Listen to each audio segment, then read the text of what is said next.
Science class में आपका बहुत बहुत स्वागत है। देखिए, जो एनसीईआरटी की बुक चल रही है हमारी 10th क्लास की, उसमें हम 247 पृष्ठ पे देखें। सबसे पहले अपनी बुक खोल लीजिएगा, तभी बहुत बढ़िया लगेगा। ठीक है, आपको सवाल करने में भी बहुत मज़ा आएगा। देखिए, इसमें हमने जो इससे पहले कि हमने 13 क्वेश्चन कर चुके हैं और आज हम 14वां क्वेश्चन कर रहे हैं।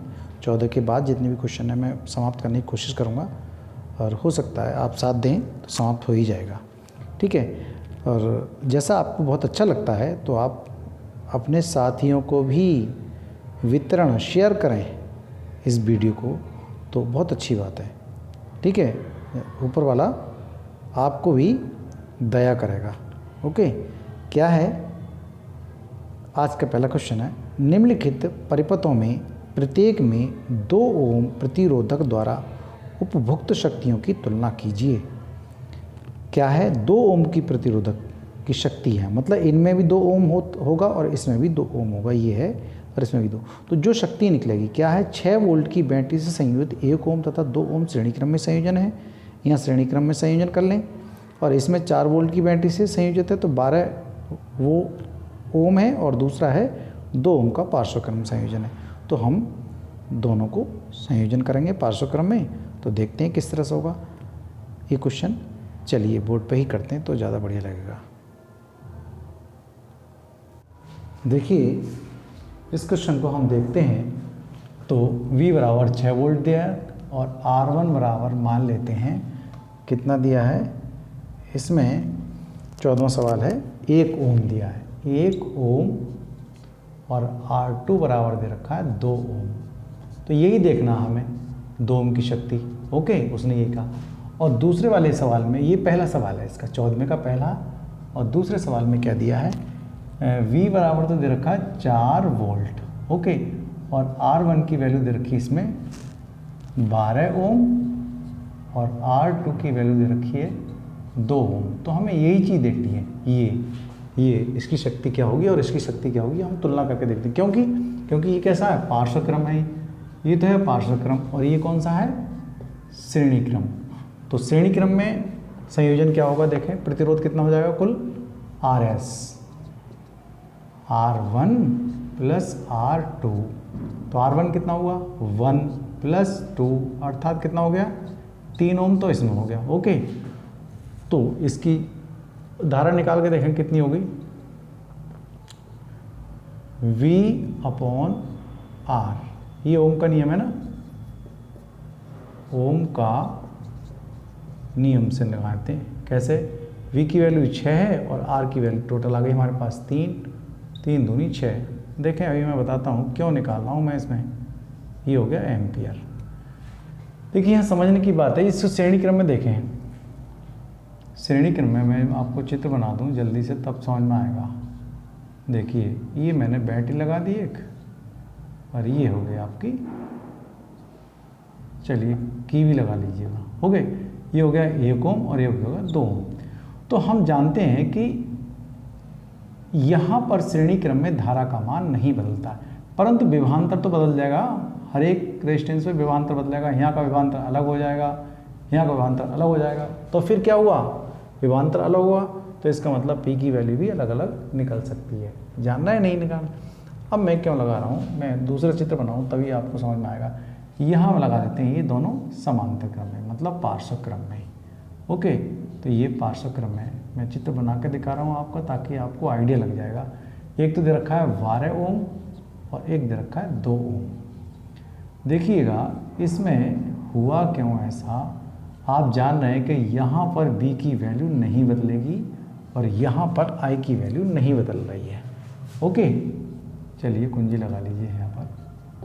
देखो हमारे पास शक्ति के जो सूत्र होते हैं वो ये होते हैं, P बराबर VI, ये आप जानते हो। दूसरा होता है P बराबर V²/R, और तीसरा होता है P बराबर I²R। तो हम कौन सा सूत्र इस्तेमाल करें, ये मेरे समझ में नहीं आ रही बात। क्यों भाई, ऐसा है क्या? देखिए यहाँ हम कौन सा सूत्र इस्तेमाल करें, ज़रा ध्यान रखिएगा, बहुत इंपॉर्टेंट बात है। देखिए सीरीज़ में I की वैल्यू नहीं बदल रही, जब नहीं बदल रही है तो हम I वाला सूत्र इस्तेमाल करें, और जिसमें प्रतिरोध ये रहा। ओके, और इसमें कौन सा इस्तेमाल करेंगे, इसमें V की वैल्यू नहीं बदल रही है, तो V की वैल्यू नहीं बदल रही तो ये इस्तेमाल करें जिसमें प्रतिरोधी भी हो साथ में। तो V के लिए ये समांतर क्रम के लिए ये सूत्र हम इस्तेमाल करते हैं, और ध्यान रखें, और ये श्रेणी क्रम के लिए इस्तेमाल करते हैं। आपको पता होना चाहिए जब भी हम शक्ति निकालेंगे तो इस तरह से इसको देखेंगे, तो यही हम इस्तेमाल करेंगे। और 2 हुई 2 ओम के लिए, तो हम P1 के लिए कह देते हैं। तो I की वैल्यू कितनी आ गई निकल के, यहाँ निकाल के आ गई 2 एम्पियर आ गई हमारी निकल के। और देखें I की घात 2 R, तो P1 बराबर I का वैल्यू कितनी है 2 की घात 2 गुणा R का मान जो है वो निकालना है हमें, कौन सा 2 ओम से निकालना है। तो 2 ये हो गया, तो ये कितना हो गया 4 गुणा 2, तो ये हो गया 8 शक्ति है, ये वाट आ गई, इतनी शक्ति आ गई आपकी पहले वाले सवाल से। ठीक है, 2 ओम प्रतिरोध की शक्ति इतनी हुई। इसी तरह से 2 ओम की प्रतिरोध की शक्ति हम इस वाले की देखेंगे। ये तो पहले हमें क्या चाहिए, यहाँ पर V चाहिए और ओम चाहिए, प्रतिरोध चाहिए, तो दोनों चीज़ मिली हुई है हमें। ठीक है, तो डायरेक्ट लगा दो सूत्र, कोई दिक्कत नहीं। क्या आएगा V² upon R, sorry V² upon R, ये वाला सूत्र लगेगा पहले के लिए, ये मैं रह गया, कोई बात नहीं, देख लीजिएगा। V² कितना है, V की वैल्यू कितनी है 4 का वर्ग बटे R, हमारे पास 2 का निकालना है ना, तो 4 का वर्ग कितना हो जाएगा 16, और 16 बटे 2, तो 2 बटे 16 हो गया। तो P2 बराबर कितना आ गया 8 वाट। अब हम देखें, तुलना कर रहे हैं, ये भी 8 वाट, ये भी 8 वाट, तुलना कर लो चाहे। तुलना करने से क्या, अगर वो निकालना चाहेंगे रेशियो क्या निकल के आएगा 8 वाट बटे 8 ही का 8 आ रहा है, कितना आ गया 1:1 आ गया। अब ये कह देंगे दोनों ही प्रतिरोधों में, मतलब 2 ओम प्रतिरोधों में दोनों ही जगह कैसी होगी, समान शक्ति उपभुक्त होगी। ये वाली बात आप लिख देंगे। ओके, चलिए अगला सवाल करते हैं। अगला सवाल नंबर आएगा आप 15। देखो आप पढ़ लो पहले 15 सवाल क्या है। देखिए 15वां सवाल है, 2 विद्युत लैंप जिनमें से एक का अनुमतांक 100 वाट और 220 वोल्टेज है और दूसरे का 60 वाट है और 220 वोल्टेज है, विद्युत मेंस के साथ पार्श्व क्रम में संयोजित हैं। मतलब ये समांतर क्रम में संयोजित है। यदि विद्युत आपूर्ति की वोल्टता 220 वोल्ट है तो विद्युत मेन से कितनी धारा ली जाती है, ये हमें धारा का मान निकालना है। ठीक है, चलिए करते हैं इसको। हाँ देखिए, ये मैंने लिख लिया, P1 की वैल्यू मान ले रहे हैं 100 वाट है और B1 की 220 वोल्टेज। ऐसे V2 की कितनी हो गई, ये तो हो गया पहला लैंप, और ये हो गया दूसरा लैंप। ओके, ये दूसरा लैंप हो गया। दोनों को दे रखा है, बता रखा है उसने, पार्श्व क्रम में मेंस के साथ पार्श्व क्रम में संयोजित हैं। यदि विद्युत आपूर्ति की वोल्टता 220 वोल्ट है तो विद्युत मेंस से कितनी धारा ली जाती है।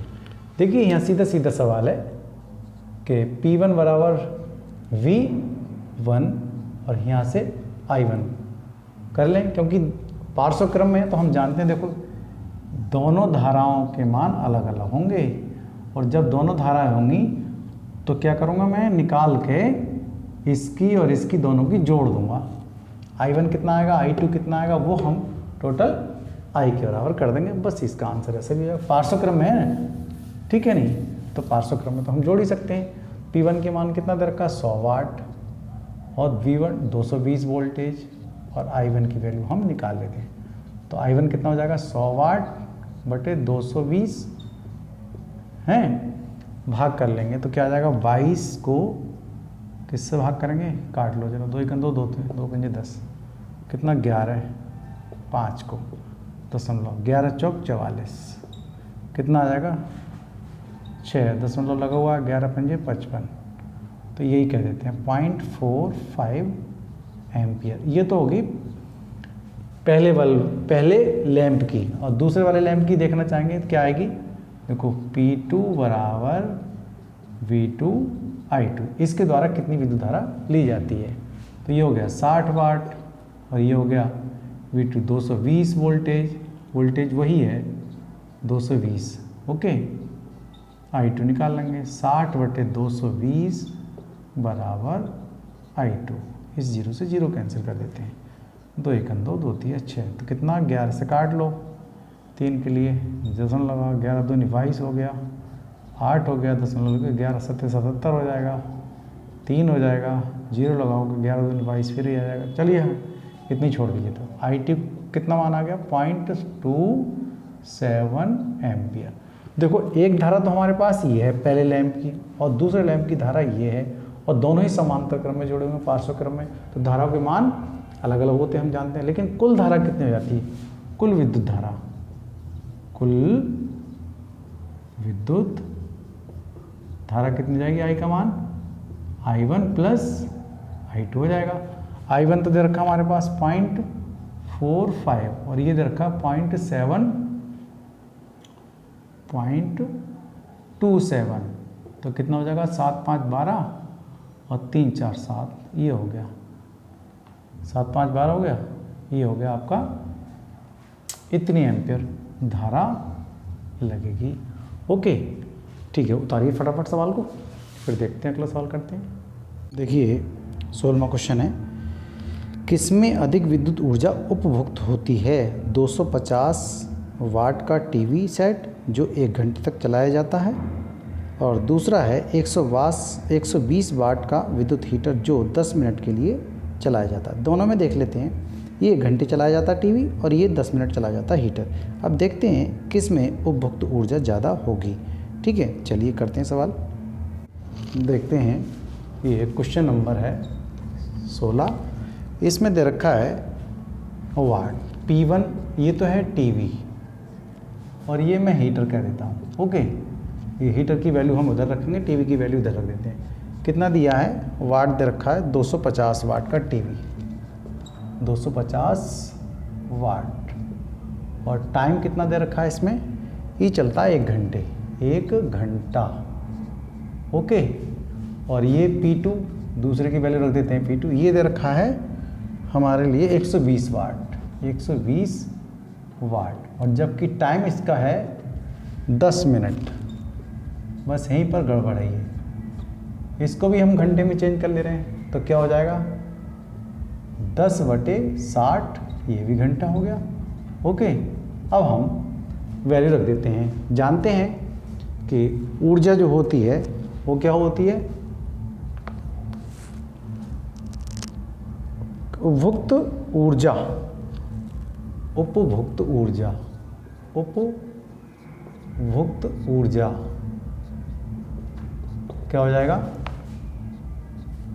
W बराबर कह सकते हैं, W1 बराबर P1T1। क्यों कह रहे हैं, ऊर्जा की दर को तो शक्ति कहते हैं हम, ऊर्जा की दर, तो ये ऊर्जा की दर को शक्ति कहते हैं। ये तो हो गई W और ये हो गई T, तो W बराबर PT हो जाएगा, नहीं हो जाएगा, वही सूत्र तो है ही, कुछ और नहीं है। चलिए, तो W1 इसकी निकल रही है, P1 का मान दे रखा 250, ओके, T1 दर का 1 घंटा, तो निकलेगा 250 × 250, क्या आ गया, ये वाट और घंटे में आया, वाट घंटा आ गया। ये किसका निकला है, ये निकला है टीवी का, ये टीवी की द्वारा ली गई उपभुक्त ऊर्जा है ये W1। अब ऐसे ही हम देख लेते हैं हीटर के द्वारा, तो क्या हो जाएगा, उपभुक्त ऊर्जा इसकी कितनी हो जाएगी, उपभुक्त ऊर्जा W2 कितना, P2 और T2, तो W2 बराबर P2 की वैल्यू है 120 और T2 की वैल्यू है 10/60, 60 दूनी 120। ओके, तो W2 कितना हो जाएगा 20 WH वाट घंटे। अब तुम खुद देख लो, देखे हैं, ये तो है टीवी के द्वारा ली गई ऊर्जा ज़्यादा है और हीटर के द्वारा ली गई ऊर्जा कम है, कह सकते हैं हम। अतः टीवी द्वारा ली गई ऊर्जा या उपभुक्त ऊर्जा अधिक होगी। ऊर्जा लिख दो, कोई बात नहीं, अधिक होगी। हो गए, यही इसका आंसर हो गया। चलिए क्वेश्चन नंबर हम अगला करते हैं। 17वां क्वेश्चन क्या आएगा? चलिए 17 इसको उतार लीजिए फटाफट, फिर करते हैं 17वां क्वेश्चन। ओके, देखिए 17वां क्वेश्चन है, 8 ओम प्रतिरोध का कोई विद्युत हीटर विद्युत मेन से 2 घंटे तक 15 एम्पीयर विद्युत धारा लेता है। हीटर में उत्पन्न ऊष्मा की दर परिकलित कीजिए। तो देखिए प्रतिरोध दे रखा है 8 ओम और समय दे रखा है 2 घंटे और धारा दे रखी है 15 एम्पीयर। ठीक है, चलिए बोर्ड पर करते हैं क्वेश्चन। चलिए ऊष्मा की दर को देख लेते हैं। देखिए इसमें जो प्रतिरोध दिया है वो 8 ओम दिया है और टी की वैल्यू दे रखी है 2 घंटे और धारा दे रखी है 5 एम्पीयर। ऊष्मा की दर निकालनी है। देखिए हम जानते हैं ऊष्मा जो होती है I² RT होती है। ठीक है, जूल का तापन नियम तो है ये। और ऊष्मा की दर कह रहा है, ऊष्मा की दर अर्थात ऊष्मा की दर, और दर मीन्स क्या होता है? समय। तो मैं लिख सकता हूँ ऊष्मा की दर, देखो ऊष्मा की दर। ठीक है, क्या हुआ? ऊष्मा की दर को कहते थे I² RT बटे टाइम। ठीक है, और ये क्या हो जाएगा? टाइम से टाइम कैंसिल हो जाएगा। तो देख लेते हैं, रख लेते हैं सारे मान। ऊष्मा की दर को एक तरह से शक्ति है ये, है क्या है? I की वैल्यू कितनी दे रखी है? 5 गुणा 5। ओके, और R की वैल्यू कितनी दे रखी है? 8। 5 एम्पियर दिया है ना, नो सॉरी 15 एम्पियर दिया है। तो ये हो गया 15 एम्पियर। हाँ 15 एम्पियर दिया है ये। देखिए बटे समय और टाइम दे रखा है 2 घंटे। ये भी टाइम कितना दे रखा? 2 से 2 कट जाएगा आराम से। ठीक है, तो 15 तो 15 225 हो जाएगा गुणा 8। 8 पंजे 40 और 8 दूनी 16, 16 और 4 20 और 8 दूनी 16, 16 और 2 18। ये हो गया आपका जूल बटे सेकंड, या फिर हम वाट भी कह सकते हैं इसको, जूल बटे सेकंड को। ठीक है नहीं, ये वाट जो होता है वो शक्ति का ही मात्रक होता है एक तरह से। क्या होता है? शक्ति, या पी निकलवा है। ये भी हो गई ना बात। ऊष्मा की दर को हम शक्ति भी तो कहते हैं, अर्थात ये पी हो गई। बहरहाल यही रख दें तो ज़्यादा सही है। ऊष्मा की दर क्या आएगा इसका? जूल बटे सेकंड। जूल बटे सेकंड को हम वाट भी कहते हैं, ये भी कह सकते हैं, या जूल बटे सेकंड भी कह सकते हैं। ठीक है, दोनों में से कोई सा मात्रक हम लिख सकते हैं। आपको समझ में आ गया वो क्वेश्चन, कोई खास बात नहीं है इसके अंदर। चलिए उतारिए, मैं अगला क्वेश्चन करता हूँ। ये 18वां क्वेश्चन देखते हैं क्या दिया है। निम्नलिखित को स्पष्ट कीजिए। लिखा है निम्नलिखित को स्पष्ट कीजिए। क्या है? विद्युत लैंपों के तत्वों के निर्माण में प्रायः एकमात्र टंगस्टन का ही उपयोग क्यों किया जाता है? देखिए ये क्वेश्चन पढ़ रहे हैं हम, ये वाले ABCDE, ये क्वेश्चन कई सारे हैं और इनमें से अधिकतर मिल ही जाता है आपको क्वेश्चन, और आप थोड़ा समझ लीजिए इनको क्या है, मैं बताते जाऊँगा। विद्युत लैंप जो होते हैं, जो बल्ब होते हैं, उनमें एकमात्र टंगस्टन का ही उपयोग क्यों किया जाता है, ये खास बात है। तो मैंने आपको पिछले वीडियो में बताई है कि टंगस्टन का बल्ब में प्रयोग हम क्यों करते हैं। उसका रीज़न है सिर्फ और सिर्फ इस टंगस्टन का प्रतिरोध बहुत अधिक होता है और इसका गलनांक भी, अर्थात मेल्टिंग पॉइंट बहुत ज़्यादा होता है। ठीक है, ये जल्दी नहीं गलता है। ठीक है, तो इसकी छोटी छोटी बातें मैं आपको लिख करके दे रहा हूँ। ख़ास बात क्या है इसकी कि लैंपों में टंगस्टन का उपयोग इसलिए करते हैं क्योंकि इसका उच्च प्रतिरोध तथा उच्च गलनांक होता है। बस इतनी बात सफिशेंट है, और इसके लंबे लंबे तार खींचे जा सकते हैं। ठीक है, और ये विद्युत ऊर्जा को ऊष्मीय ऊर्जा या फिर हम कहेंगे प्रकाशीय ऊर्जा में बहुत जल्दी परिवर्तित कर देता है। आपको लिख लेना अपने पास पॉइंट, ये मतलब ये ऊंचे ताप पर भी प्रकाश को चेंज कर लेता है। समझ में आ गई होगी आपकी बात। जो ऊर्जा होती है, विद्युत ऊर्जा होती है, वो प्रकाशीय ऊर्जा में ज़्यादा बदलता है। ठीक, अगला पॉइंट देखेंगे। नंबर क्या है अगला? देखिए B नंबर है, विद्युत तापन युक्तियों जैसे ब्रेड टोस्टर तथा विद्युत स्तरी या हीटर, ऐसी बात कर रहे हैं, हीटर भी हो सकता है इसके साथ, कि चालक शुद्ध धातुओं के स्थान पर मिश्र धातुओं के क्यों बनाए जाते हैं। तो आप भी जानते हो, देखो मिश्र धातुएं 2 या 2 से 3 अधिक या 4 जो धातुएं मिला करके मिश्र धातु बना दी जाती है, और इसलिए उसका प्रयोग करते हैं क्योंकि मिश्र धातुओं के इसलिए बनाए जाते हैं, मिश्र धातु की प्रतिरोधकता धातु की तुलना में अधिक होती है। मतलब जैसे नाइक्रोम था, नाइक्रोम किसका बना था, क्रोमियम का, या जो मिलाकर के धातुएं बनाते हैं, ठीक है, निकल का, क्रोमियम का, इनको मिलाकर के बनाते हैं, जो निकल का जो प्रतिरोधकता होगी वो की तुलना में जो मिश्र धातु की प्रतिरोधकता जो ज़्यादा होगी। समझ में आगे नहीं आई, तो इसलिए हमने मिश्र कर, और उनका जो है वो गलनांक भी उच्च हो जाता है, जो मिश्र धातु का गलनांक है वो उच्च हो जाता है, और उसका ऑक्सीकरण भी नहीं होता, अर्थात दहन भी नहीं होता, मतलब जलती नहीं है, एकदम आग सी भू भू करके आग लग जाए, इस तरह से ये इसमें आग भी नहीं लगती है, एकदम है तमाम गल जाए एकदम, इस तरह से भी नहीं होता है। किसमें, मिश्र धातु के, इसलिए ये बनाए जाते हैं। जो उनके जो एलिमेंट हैं, किसके, टोस्टर के हैं, या जो पॉइंट दे रखे हैं पास आपके, टोस्टर या इस तरीके नाइक्रोम के बनाए जाते हैं, आपको पता चल ही गया होगा। ठीक है, अब हम अगला क्वेश्चन देख लेते हैं। क्या है, घरेलू विद्युत परिपथों में श्रेणी क्रम संयोजन का उपयोग क्यों नहीं किया जाता। आप जानते हो अच्छे ढंग से कि देखिए श्रेणी क्रम में हम, जैसे ये लाइन है श्रेणी क्रम की, मान ली एक लाइन, ये लग गया बल्ब, ये दूसरा विद्युत स्त्री लगा दी, इसमें हमने कुछ और लगा दिया, और इस तरह से हम क्या करेंगे, एक बैटरी लगा देते हैं। तो मान लिया ये तो बल्ब है, ये हीटर है, ये दूसरे कमरे की लाइनें हैं मान लिया। तो अगर हम इसको बंद कर देते हैं यहाँ, क्योंकि समान धारा बहती है हम जानते हैं, लेकिन प्रतिरोध जो है वो आगे की तरफ बढ़ता चला जाता है। ओके, इसका रीज़न एक ये है, और विभवांतर समान रूप से नहीं मिलता, अर्थात वोल्टेज सबको समान नहीं मिलती। ठीक, और जबकि समांतर क्रम में क्या है, देखो मैं समांतर क्रम का भी चित्र बनाऊं, पहले इसको समझ लीजिएगा कि जैसे हमने यहाँ स्विच बंद कर दिया, श्रेणी क्रम में स्विच बंद कर दिया तो सारे बल्ब बंद हो जाएंगे, सारे कमरे के बल्ब बंद हो जाएंगे, सारे हीटर जो भी जलाया वो सभी कुछ बंद हो जाएगा। एक ही स्विच से सब कंट्रोल करने के लिए ये गलत चीज़ है, अगर हमने बंद कर दिया तो सभी कुछ बंद हो जाएगा। जबकि ब्रांच लाइन जो होती हैं, घर में ब्रांच लाइन होती हैं इस तरह से, जैसे आपका एक लाइन ये गई, ठीक है, और एक लाइन ये गई, दो से समझ लीजिएगा, ये मैंने पहले भी आपको समझाया है।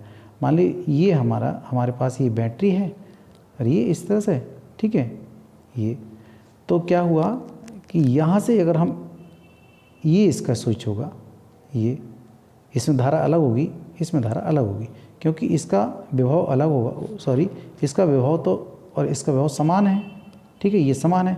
तो हम क्या देखते हैं कि यहाँ जो विभव है, विभवांतर है, दोनों के लिए समान है, परंतु धाराओं के मान अलग अलग, क्योंकि ये छोटा हो सकता है प्रतिरोध, और ये प्रतिरोध अधिक हो सकता है। समझ में आ गया नहीं, ये तो पहले भी आपको समझा चुके हैं, आज समझाने की आवश्यकता नहीं है।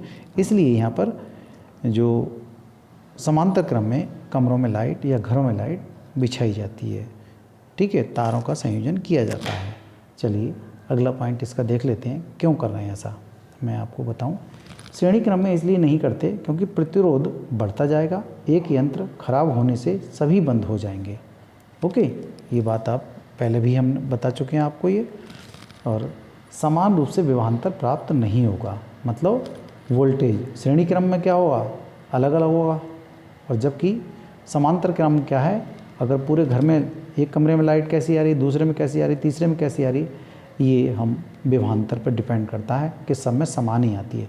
लेकिन एक में बल्ब जल रहा है तो एक में हीटर चल रहा है, तो हीटर के हिसाब से वहाँ विद्युत धारा आएगी, और वहाँ पर बल्ब के हिसाब से विद्युत धारा आएगी। ओके, तो क्या होगा, एक बल्ब या यंत्र स्विच बंद करने पर भी सभी बंद हो जाएंगे। ये श्रेणी क्रम की बात हो रही है, ठीक है नहीं, समान रूप से विभवांतर प्राप्त नहीं होता, और एक बल्ब या यंत्र स्विच बंद करने पर भी सभी बंद हो जाएंगे। इसलिए पार्श्व क्रम में घर की वायरिंग की जाती है। ये बात की लाइन है सबसे, ठीक है, ये सबसे बात की लाइन है, घर की वायरिंग हम पार्श्व क्रम में क्यों करते हैं, ये अलग चीज़ है। लेकिन श्रेणी क्रम के जो नुकसान हैं वो ये हैं। ओके, समझ में आ गई होगी आपके। नंबर अगला क्वेश्चन हम देख लेते हैं, क्या है अगला क्वेश्चन। देखो अगला क्वेश्चन दिया है नंबर 4, घरेलू विद्युत परिपथों में श्रेणी क्रम संयोजन का उपयोग क्यों नहीं किया जाता, ये तो हो गया। अब डी है, किसी तार का प्रतिरोध उसकी अनुप्रस्थ काट के क्षेत्रफल में परिवर्तन के साथ किस परिवर्तित होता है। देखिए भाई, ये आप बहुत अच्छे ढंग से जानते हो कि प्रतिरोध जो है क्षेत्रफल के व्युत्क्रमानुपाती होता है। प्रतिरोध अनुप्रस्थ काट के क्षेत्रफल के व्युत्क्रमानुपाती होता है। जैसे जैसे हम तार का जो क्षेत्रफल बढ़ाते जाएंगे, मोटाई बढ़ाते जाएंगे, प्रतिरोध कम होता चला जाएगा। अगर हम मोटाई मतलब कम करते जाएंगे तो प्रतिरोध फिर बढ़ता चला जाएगा। ठीक है, ये बात सीधी सीधी है, कोई खास बात नहीं है, तो अपने आप जानते हो आप अच्छे ढंग से। चलिए अगला क्वेश्चन हम देख लेते हैं क्या है। अगले क्वेश्चन में क्या है, देखो, विद्युत संचरण के लिए मतलब चालन के लिए प्रायः कॉपर या एल्युमिनियम के तारों का उपयोग ही क्यों किया जाता है। तो देखिए भाई, लोहे का उपयोग हम क्यों नहीं करते हैं। चांदी का उपयोग क्यों नहीं करते हैं, क्योंकि बहुत महंगा होता है। और देखो, कॉपर और एल्युमिनियम का प्रतिरोध कम होता है। ठीक है, बहुत कम होता है और आसानी से ये दोनों धातुएं उपलब्ध हो जाती हैं और इनकी चालकता बहुत ज़्यादा होती है, इसलिए ये विद्युत के अच्छे चालक होते हैं। ऊर्जा का क्षय बहुत ही कम होता है, किसमें, कॉपर में और एल्युमिनियम का। ये थोड़ी है कि भाई हम चांदी की धातु का प्रयोग कर लें, चांदी क्योंकि उपलब्ध नहीं है हमारे पास, तो हम कॉपर और एल्युमिनियम का उपयोग आसानी से करते हैं। तो सबसे पहले बताएंगे इसका प्रतिरोध बहुत कम होता है और ये विद्युत के अच्छे चालक होते हैं, और कोई इसमें रीजन, ठीक है, आप समझ गए होंगे, ये विद्युत के अच्छे चालक होते हैं, इनका प्रतिरोध कम होता है। ठीक, चलिए बहुत बहुत धन्यवाद। ये चैप्टर आज आपका समाप्त हो गया है, और अपने साथियों को भी ये शेयर करें और अच्छे ढंग से पढ़ें। थैंक यू, बहुत बहुत धन्यवाद। Have a nice day.